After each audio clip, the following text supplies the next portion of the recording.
So while I was gone, taking the fam to Legoland, I got this package, and we can see what it might be. The SC Lite from Goldshell, and I am grateful that it was sent to me. I was not expecting it, but I'm interested to test it out and do what I can for the channel. So in this video, we're going to be talking about what is in this package, the Goldshell SC Lite, and a huge thank you to Goldshell and the team who considered this channel for product reviews, and that's what we continue to do, not only crypto but tech reviews as well. So let me figure out where I'm going to install this guy and get it set up right now. And so in this box we're going to get a Goldshell pamphlet. Let's enjoy the journey. Thanks for ordering. Some QR codes with links to team members, social media, important terms, and submitted requests. This power cord that I won't be able to use here in the United States, but we got plenty of them around. This is a C19 C20 power cord, and of course this is a big boy. So I'm going to take it out and we need to go look at the profitability of this thing. So the audio on this video got corrupted, not sure exactly what happened, but as you can see here, this unit is about the size of my hand lengthwise, and the power supply here has two fans on the side with a little power switch, which is nice to see. And at the very bottom here, or technically the top, because this unit shipped to me on the upside down, we got Ethernet, SD card, power reset, and IP report. Same thing we normally see. 4 hash boards, it appears. If you look very carefully, there's 4 different PCBs in there. And this thing is not as big as your typical Bitmain units. Cooled by 4 120mm fans that actually run pretty silent, as you'll see here in a little bit.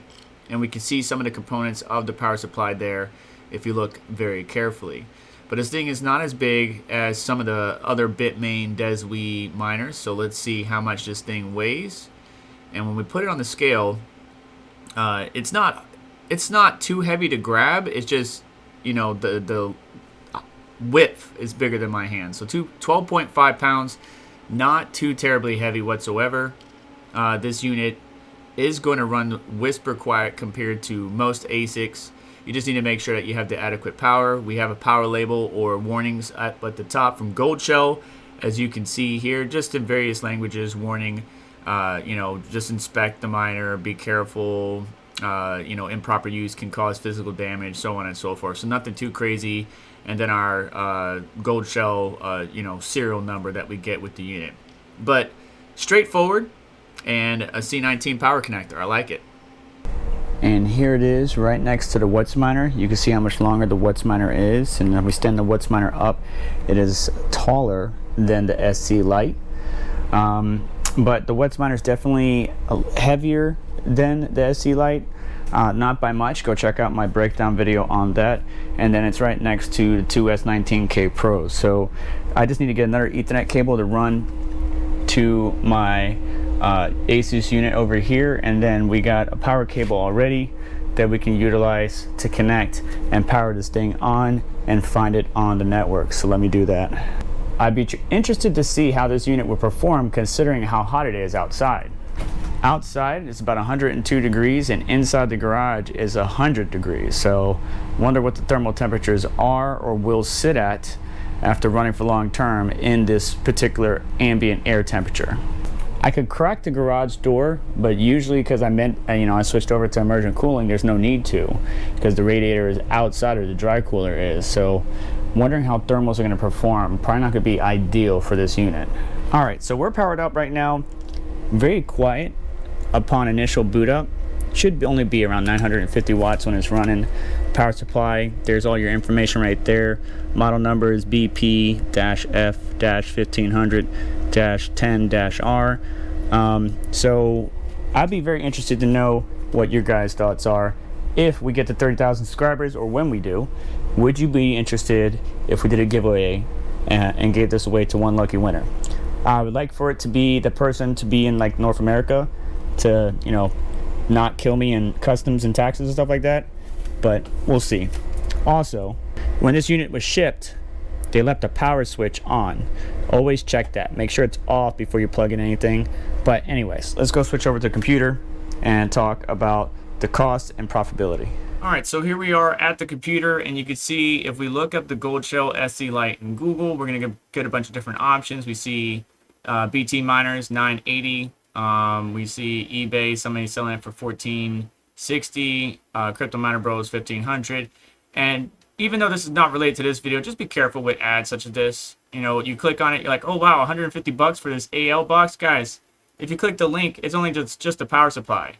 But if you click the actual unit, there's the price on Alibaba. You know, just be careful because sometimes the ads don't exactly match the unit you're looking at, or the ads might be too good to be true. Anyways, Goldshell SC Lite from the Goldshell company should cost around $1,100 or less. We saw BT miners say $980.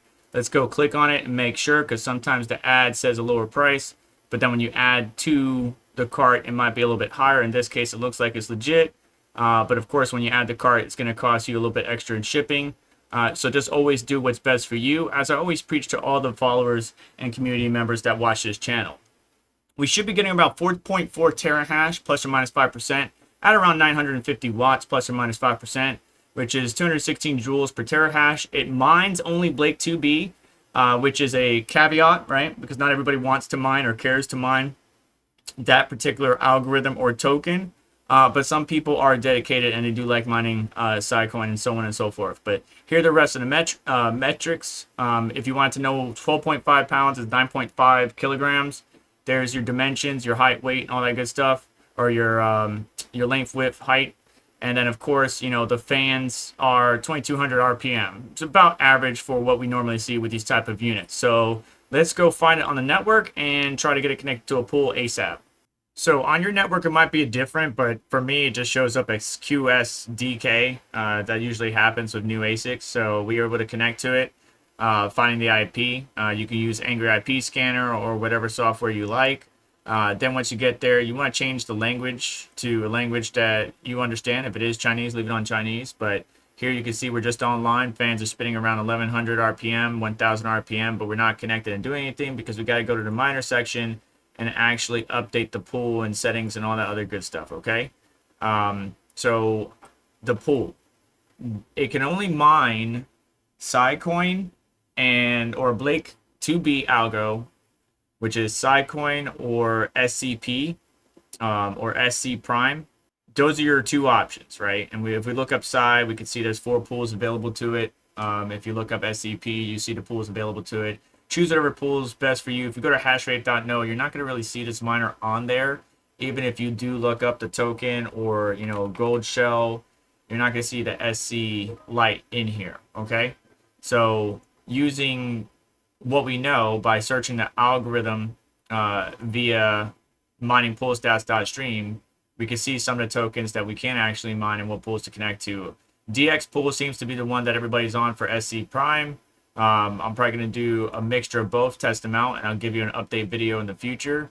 But as far as profitability goes, this is what we got, right? And this is right now at 12 cents per kilowatt hour, which not everybody is at. But I don't want to bore you too long as this video is running longer than expected already. Income is about $2.88 a day, or a month $86.45, or a year a little bit over $1,000. But after electricity, we're looking more like 15 cents a day, or $4.37 a month, or $52 a year. So realistically, as far as what your cost of electricity is, if you're in a dorm or you're not having to pay for electricity, or you're on renewable resources or whatever it might be, that will give you the advantage over the rest of the community to mine the side token or SCP and make decent profits. Now, there are other tokens that you could possibly mine that are on the same algorithm but aren't spoken about a lot, or maybe there might be a new token in the future that is mineable that isn't, you know, that you might be able to jump on early prior to everybody else doing it. So weigh out the pros and cons. But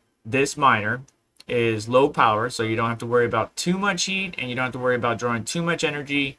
But it is one of the offerings available from Goldshell. Whether or not it's right for your needs and your environment, I have to leave that to you. I just want to share the data. But a huge thank you to Goldshell and the team for sending this unit over. Again, if you're interested in maybe a future giveaway, I need to gauge your interest in this miner. If you are going to help me get to 30,000 subscribers, share, like, and do all that wonderful stuff that pushes the video out to our friends and colleagues. And let's get to 30,000. Let me know in the comments if you would like this miner if we did do a giveaway. And based on that interest, that's what's going to determine what we're going to do. But I'm going to get this guy hooked up. You guys get out of here. Thank you so much for watching. Do me a favor, hit the like button on the way out. Make sure to get subscribed. Hit the notification button to stay up to date, as well as check out some of the links in the description to help support the channel and what we do here. And I'll catch you in the next one. Take care.